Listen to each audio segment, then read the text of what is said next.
रायपुर गांव छोटा सा, शांत सा, आम दिनों में बिल्कुल निराला नहीं लगता था। दिन में बच्चे खेतों में खेलते और औरतें कुआं पर हंसी मजाक करती। सूरज ढलता तो मिट्टी की खुशबू हवा में घुल जाती। पर जैसे ही रात होती सब कुछ बदल जाता। हवा एकदम ठंडी, भारी और अजीब सी लगने लगती। आसपास के पेड़ों के पत्ते भी कुछ ज्यादा ही हिलाकर आवाज करते, जैसे अंधेरा खुद कुछ कह रहा हो। पहली बार आवाज आई थी तीसरी पूर्णिमा की रात को। पूरे गांव में बस सन्नाटा था और तब हवा के साथ एक ऐसी आवाज गूंजी जैसे कोई पायल पहने धीरे धीरे चल रहा हो। चम चम चम। पहले तो सबने सोचा किसी ने मजाक किया है, पर अगले दिन जब हरीराम के घर से उसका छोटा बेटा दीपू गायब मिला, सबके होश उड़ गए। ना खून, ना चीख, ना लाश, बस दीपू गायब। उसके बाद हर तीसरी रात कोई ना कोई इंसान गांव से खो जाता। कोई आदमी, कोई औरत, कभी बच्चा। लोगों के चेहरे पे हमेशा डर चिपका रहता। रात होने से पहले सब खिड़कियां बंद कर लेते, दिए बुझाकर चुप हो जाते। कोई किसी से बात तक नहीं करता। बस हर दिल में एक सवाल था, ये आवाज़ क्या है? कुछ बूढ़े कहते ये चुड़ैल है, कुछ औरत कहती ये किसी का बदला है, और कुछ लोग चुप रहे, जैसे उन्हें पता हो पर बोलने से डर लगता हो। फिर एक दिन सरपंच ठाकुर सुरेंद्र सिंह ने सबको चौपाल में बुलाया। उसका चेहरा थका हुआ था, आंखों के नीचे गहरी लकीरें। उसने कहा, लोगों, ये डर हमें जीने नहीं देगा। हर रात कोई ना कोई गायब हो रहा है। अगर हमने कुछ नहीं किया तो रायपुर नाम भी नहीं बचेगा। सब चुप थे। तब हरिया बोला, जिसकी बीवी सीता 2 हफ्तों पहले गायब हो गई थी। ठाकुर साहब, जब अपनी बीवी आंखों के सामने खत्म होती है तो हिम्मत रह जाती है क्या? उसके आंसू मिट्टी पर टपक गए। तब सरपंच ने कहा, मैंने पास के गांव से जानकी ताई को बुलाया है, वो जानती है ऐसे काम का राज। सबने एक दूसरे को देखा। जानकी ताई का नाम सुनते ही कुछ लोगों ने सीधा सर झुका लिया। अगली सुबह सूरज के पहले की लाली में एक काली साड़ी में लिपटी औरत गांव के रास्ते पर आई। गले में मालाएं, हाथ में मोरपंख का झाड़ू और आंखों में अजीब सी चमक। लोग चुपचाप रास्ते से हट गए। ताई सीधा पीपल के पेड़ के नीचे गई, मिट्टी उठाई और आंख बंद करके कुछ बोला।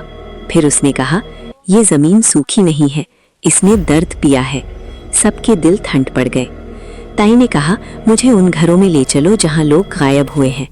वो रेखा के घर गई, जहां से उसका बेटा गया था। ताई ने दीवार छुई और एकदम से उसका चेहरा बदल गया। उसने आंख बंद की और उसके दिमाग में तस्वीर झिलमिलाई।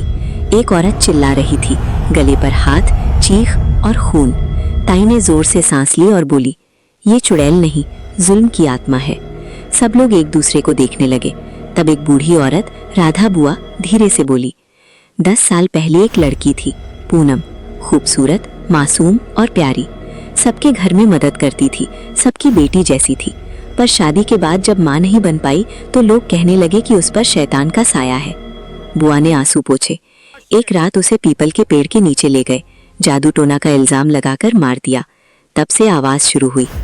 ताई ने आंख बंद की और कहा, तो अब समझ गई हूँ, ये बदले की आत्मा है, उसे इंसाफ चाहिए। उस रात ताई ने हवन की तैयारी कराई। पीपल के पेड़ के नीचे अग्नि जरी, मंत्रों की आवाज गूंजने लगी। लोगों के चेहरे पे डर और उम्मीद दोनों थे। हवा तेज चलने लगी और पेड़ के पत्तों से अजीब सा राग निकला, जैसे पेड़ भी रो रहा हो। ताई ने मंत्र जपते हुए कहा, जो भी इस जुल्म में शामिल था उसका सच सामने आएगा। तब आग से एक काला साया उभरने लगा। धुआं घूमता हुआ एक औरत के रूप में बदल गया। उसका चेहरा आधा जला हुआ, आंखों में लाल रोशनी, दांतों के बीच से आती हंसी, जैसे कब्रिस्तान में कोई नाच रहा हो। मैं पूनम हूँ, उसने कहा, मैं इसी गांव की थी, तुम लोगों ने मुझे मार डाला था। सरपंच का चेहरा सफेद पड़ गया, उसके हाथ कांपे। मैं तो, उसके होंठ हिलते रहे।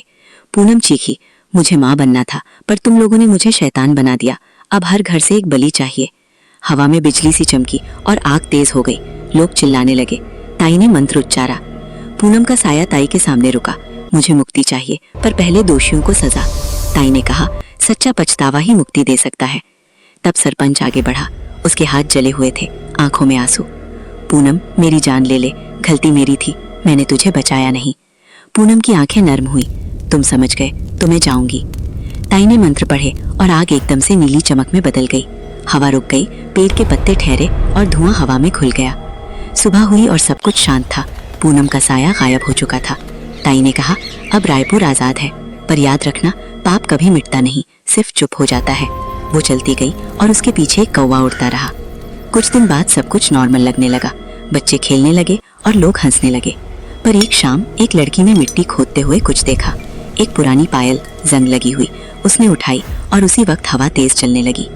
दूर कहीं से आवाज आई, चम चम चम, और सब कुछ एकदम खामोश हो गया। याद रखना, हर आत्मा तब बनती है जब जिंदा लोग इंसान बनना छोड़ देते हैं।